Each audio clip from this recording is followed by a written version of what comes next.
Do I want to put the bear over here? No, too much work.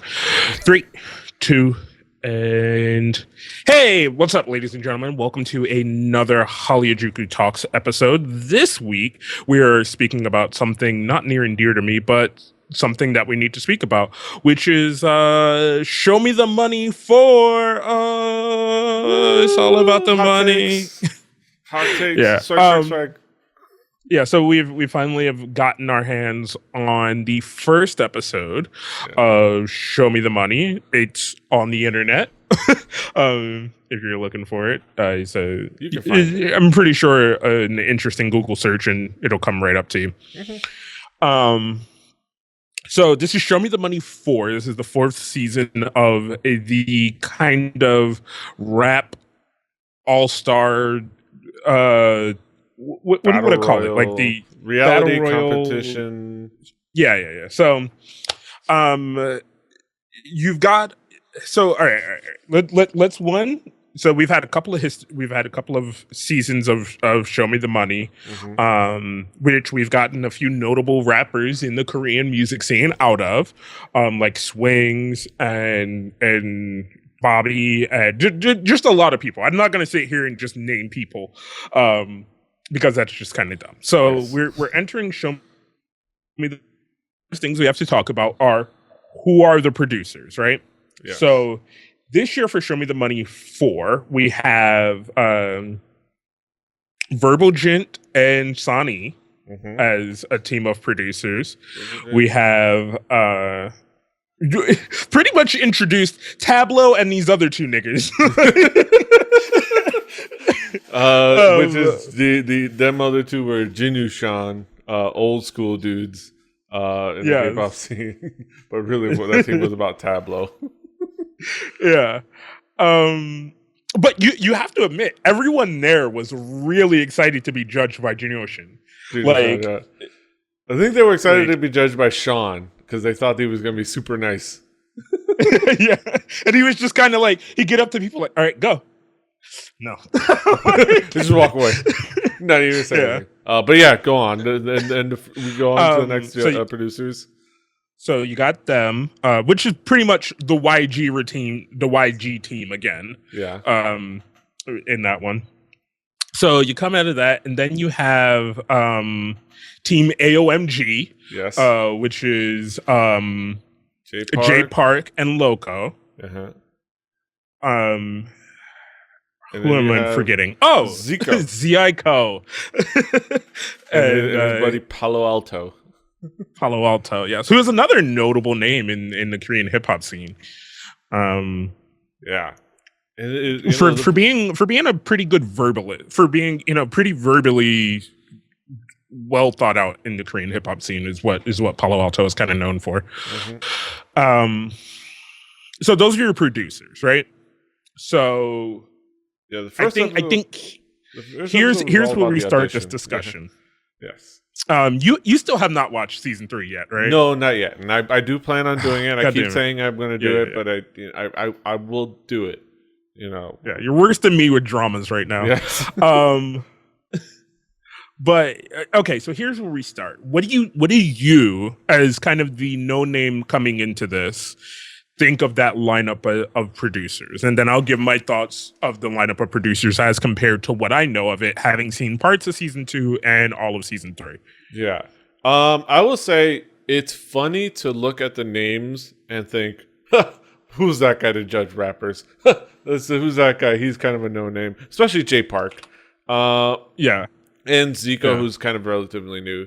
But as judges for that, for the artists that are going to end up on the show, and it's almost kind of like the thing with like NXT that first season when it was for the wrestling fans. I'm sorry, I'm going to get into a little wrestling.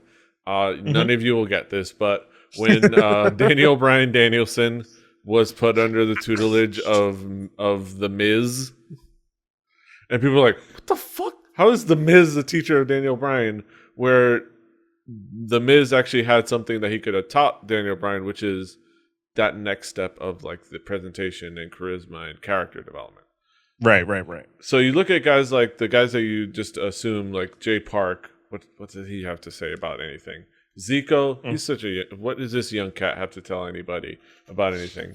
And what they do have to tell, especially those guys that have been kind of languishing in the hip hop scene, but are super talented. That are pretty much like those super indie, top tier indie wrestlers. Yeah, those top tier indie hip hoppers. Which I will say, last year was filled with kind of more of the rappers of the Korean hip hop scene. Whereas when you came to it, Tablo is kind of the guy that everybody is like, what the fuck is Tablo doing here? Like, and then now Tablo is kind of the more established person, and everybody else is like, oh, I'm glad Tablo's here because I don't know what the fuck these other motherfuckers are doing here. And it's like, didn't you say the same shit about Tablo last year? But whatever. But yeah, the something that I think what's going to be interesting is J Park and Zico is going to provide for that next step for these guys that are kind of languishing of bringing themselves from just this really good rapper to a really good rapper that can present themselves on stage. I will say that. You know what I will? I want to look at the bright side. You know what I will say about Zyko that kind of gave me a little bit of love for him is in the episode. He was like, yo, everybody's mad that I'm here, right? And everybody's like, oh, what is the idol boy doing here? What is the idol boy doing here? Like, they don't know me, man, right? And but like then the next thing they show him again, like finishing that, and he's like, man, you know what? Yo, I make some good beats though. He's like, they gonna be mad. They're gonna be mad. And I love that was the thing that he went to. He wasn't he didn't like he did say something about his I write rap songs because he was dissing team AOMG, who was like, yo, we got mad swag though. We got mad swag, and they're like, yeah, I'm glad they got all the swag because we write songs. So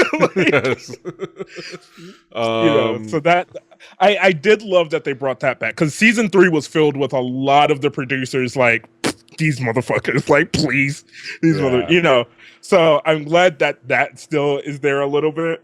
Yeah, and I do love Tablo just straight being like, everybody's just disrespecting him. Yes. He's just like, man, he's like the fucking even the Show Me the Money crew is just like, all right, are you done? Yeah, take the mic off and get out. Like, the another big thing about Show Me the Money 4 was, I think we touched on it, the idol presence. And the reaction to the idol presence. Idol presence this year after last year, because last year, like every even Show Me the Money 2 had maybe 1 or 2 idols, and then Show Me the Money 3 had a few more, and then very specifically Bobby and Bi, who were there and in the competition, and people kept feeling that. Not necessarily Bobby, but Bi kept getting second chances when he didn't deserve it. Yeah. That's what I get the feeling. I haven't seen it yet, but that's what the impression. That's the impression that I get as Dickie of. And I will say, as somebody who watched it, I will say he did get a few more senses of leeway when he shouldn't have, I think. Yeah. And I think even for all of the producers coming in this year, especially for somebody like Zico and J Park, when they came around to a lot of those idol rappers, they judged them very, very harshly. Yeah. They were very, very quick to just be like, no. And even Zico would like come to somebody, kind of look at them, listen to them, and then be like listen to what they said and then be like, hold on, what idol group are you in? Yeah, okay. Like, well, he did explain, I think it did come off like that, but there was a cool article that pointed out that a big thing that he was doing was not just like judging like, okay, you're an idol, but he did say like he was understanding that, like, the big thing is like he was remembering how hard it was to get his name out and get Block B's name out. So one of the things that he made point of doing is to ask everybody's affiliation, whether they were idol or not, especially if they were an idol and like in a group, to specifically so that the idol's group name would get mentioned on camera. If anything else, like, he's going to eliminate this guy, but he wants to, he knows the struggle. So But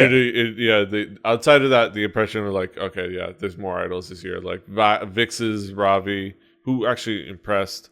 Park Ji-yeon of Glam, who's actually kind of a cool, interesting audition because she straight up addressed the big issue. A couple other idols, Lime of Hello Venus was there. Unfortunately, she got eliminated. And she was adorable when she did. But yeah, there was a lot of idols, and like I said, the reaction to the idols. What's interesting? What's your impression of everybody's like? It's almost like it had to be everybody. There's so many people whose main thing was to like call out the idols. Like, well, they pointed that out very, very, very, very hard. You know, like there is everybody had a verse about idols being there, and they cut it to make it look like everybody had a verse about idols being there, you know? And I feel like maybe a little more it was cut to make it look like everybody had a verse about idols being there.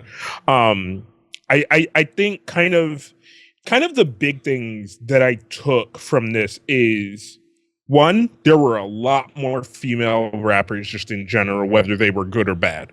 There were a lot more idol rappers, whether they were good or bad. There were a lot more, well, not a lot more, because I think season 3 was filled with a lot more underground rappers than season 4 has yet shown itself to be. But there was a lot more people who had maybe have had their name out there at some point. Like P-Type was one of the people that came and was there more kind of it seems as he's there more with a point. And I you feel like am understanding of his point. And it's funny, I feel like if I wanted to make another wrestling analogy, he feels like Samoa Joe. And not just because of his size. Right. And I think it's this thing where he's there and he's kind of saying, oh, you know, this is making a mockery of rap music, you know, like, but I think he's almost saying it in the wrong ways. If you get what I'm saying, like, he's this dude who's been in the game for 15, 20 years. You know what I'm saying? And made a name for himself and went through things before Korean rap was established, before rap music was, you know, like he's a guy who went through the struggle, and now he's like, oh, these kids have it easy in a sense, you know? And I'm generally so understanding of that fact, that I'm generally so there with somebody. But then there are some times where you take a step back and you go, is it easier for them? Because you have to almost show a lot more skill now than what you did then. In a sense, like, yeah, you can get away with a little more cookie cutter stuff. You maybe don't have to be as verbally sound, you know. You don't have to have the greatest lyrics if you have a good beat. But I tend to think like he's gonna show really well, right? Because he's been there, done that. He's a really great lyricist. We've had songs from him on the show before, and he's a really exceptional lyricist. But I almost feel like in a sense it's kind of almost the same thing as Vasco being in Show Me the Money 3, right? Except Vasco had come to a point where he was starting to struggle in his career, and he needed something to reignite his career. And Show Me the Money 3 reignited his career, you know? Whereas P-Type is doing relatively well for himself, you know? Like, well, it's hard to judge, but one would assume that he's got a rhythm and a routine, and he's probably, you know, a working rapper. But I think it could be that he needs it for his career, or it could be that he needs to prove something to other people or to himself. But yeah, he was an interesting presence there as kind of the veteran guy. And it was interesting kind of seeing people's reaction to him being there. And like the one to judge him, which was hilarious, it was Tableau. And you can see he was mostly kind of cold to most people, but you could see like the smirk on his face, like yeah. Or I'm gonna be serious. But like he's just like that I have a feeling that deep down, if Tableau he would have said, "Shut up, P-Type. Here's your chain." Right. You don't gotta do shit. Here's your chain. Yeah. Shut up and take your chain. But he let him do his thing so that if there's any young cats in the room that don't understand what's going on, he let people know what's going on. But he knew he was going to get the chain. Like it's Tableau, especially because somebody like Tableau who's been around. Who is this Hubei? I mean, and I think when did Epic High debut? Epic High debuted like 2002, maybe. I think so, maybe. Yeah. Yeah, they've been around for a while. Yeah, no, 2002 he graduated from Stanford. Like 2000, like in the mid 2000s. So they haven't been around as long as P-Type has been around doing his thing. So he's just waiting to give him the chain. But it was still cool to kind of see that moment. Yeah. Other people that were interesting to spot there. You talked about female rappers. Casper made a showing and freaking did really well. Like it was actually cool. Like I'd known that she must have been on the show because I saw on her Instagram, because I follow her on Instagram. Her she screenshotted like real time searches, and she was like up there on some real time searches. Like, oh, did she do a thing? And then I watched the episode. I was like, yo, you go, girl. You go, girl. Casper doing her thing. Well, what was your impression of Casper's? And what was your reaction to seeing her pop up? It was okay. They just made it seem like too much of an awe feel for me kind of thing, Yeah, the whole she's friends with Kisum thing. Yeah. Kind of like it was like a callback to the No Mercy early on when it was Shonu hanging out with GOT7, and then you see them walk away, and the fans all walk away, and you see the Shonu just stand there all lonely. They did that again, which was kind of hilarious. But I liked her showing on the actual show when she got a chance to rap, and I'm looking forward to how she performs on the show. And I'm looking forward to if she's figured out we figured out what to do with her hands. Yeah. So we do poke fun of her. Reflective poke fun of her. But any other people that stood out for you that surprised you? The surprise for me was the crazy dude from last year who's back. Oh yeah. And you got to see a little bit of that. Yeah. The one dude who used nigger in his lyrics last year and shocked everyone. Wait, now, was that the guy that disappeared? Yeah, that was the guy that halfway through the show disappeared and then showed back up, and they were like, dude, no. No. It's like... And he more got eliminated because of himself and less because of his skill. He was a legitimately pretty good rapper, but yeah, it was just he shot himself in the foot.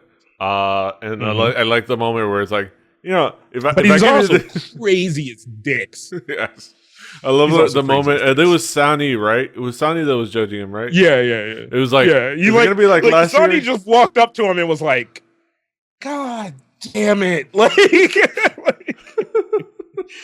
And all he could do was laugh. Shit. It's like Sani's version of that sentence, which involved a lot more grinning and smiling and giggling, but it's just basically the same emotion. Just that's the way Sani expresses it. But I love the moment where it's like, if I let you pass, it's gonna be like last year. Promise, it's not gonna be like last year. But that was a great moment. Another great moment. Black Nut.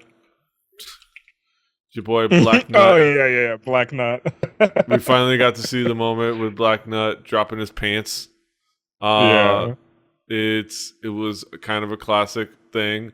Straight up snatches Zico is almost like flabbergasted and absolutely loving this because he straight Yeah. up snatches his freaking his notepad. It's like, yo, this is awesome. And then he goes off and does a fantastic job, especially with like the way he word plays things and the way he kind of calls things out. He calls himself Benzino. Yeah. and he straight up references e-sends and shit like that, and it goes back and forth and does a really good job, and doesn't and they made it seem the reports made it seem like he had forgotten his lyrics or something, and like that's because that's why he dropped his pants, but I like the fact that it was just that, you know what, this is my mic drop moment. I don't have a mic that I can drop, so I'm gonna just drop my pants. I love that they didn't censor it in this video, but they censored his thing because that wouldn't actually have to go on TV. They censored it, but his underpants.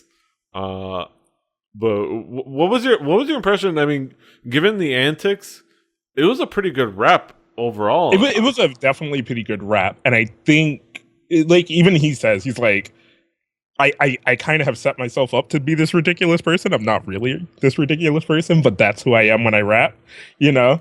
But then he says like, so I like rainbows and kittens or whatever he says, like flowers and tea, and and even that is playing up to the ridiculousness. He is very meticulously crazy, you know, and it's very specific, and I kind of enjoy that because I'm not gonna lie, I tend to do the same thing. Like I'm very like most people would come across and be like, "God damn, like Kaz is crazy." And I mean, I've heard people say that to you, and you're like, "No, that's just Kaz." Like, no, it's a thing. It's a bit. You know, I understand it. Like, and he was. It's kind of this thing of like I'm trying to show I am a lion in this cage among like puppies, like. Yeah, like I'm here, I'm big, I'm bad, and you're gonna understand this. There was, and of course, kind of overall, we saw a lot of good. We saw a fair amount of good, a lot of bad. It's the audition, so they play up the seeing. Oh, look how silly and bad this one person is. You had the one grandma who kind of went there and kind of mostly on a joke, and mostly was probably recruited specifically and bust out personally for the sake of doing that joke because it's very much in line with Western reality shows like this. And the one audition two auditions that we didn't get to see that we're gonna get to see in episode 2. But, come on, they pretty much let you know they passed, right? Well, they know, but I just wanted to see how it's kind of terrible. Yeah, this is terrible. But the point is, I kind of it's going to be a great moment to finally see it. I think they just want you to wait and see how they passed because we got to see a little bit of anticipating Taewon, aka Zico's brother, who is trying to not be called Zico's brother anymore. You know what? I felt for that man, dude. They try to make a lot of things sob story-ish, you know. And a lot of it is kind of whatever. I'm not really feeling your sob story that you're trying to give me. But that one I felt, dude, because he was seriously like, man, like he's like, my fucking brother has made it in this thing that we both have loved all of our lives together, and he's already made it, and now it's this thing where. Yeah. I am nothing more than his brother. Yeah. No matter what I've done in my life, I'm nothing more than his brother. Yeah. And then the other one we didn't get to see, we know he's going to pass, but we didn't get to see in this episode was Mino's audition. We got to see part of it. And that part was amazing because he straight up references Shiny Minho and the DB by going, a fiery charisma Minho, a saga to Minho. Yeah. And then we're going to see a glimpse of him going, show me the money. No, show me no money. Like, those are fantastic. Just based on those, you know he deserves to be passed. Yeah. And it's kind of funny because it's just like there's just kind of this thing, right? Where one, YG has it on the line in two ways, right? If Minho's going to get a chain, right? Yeah. Let's not even worry about that. Let's get into the meat of the competition itself, right? Because Tableau has put it on as said it itself in the show already, where he's like, YG is kind of on the line here for their hip hop prowess. Like, if we as producers don't win the show, that, and it's our second time around, that is kind of gonna be bad on us, you know?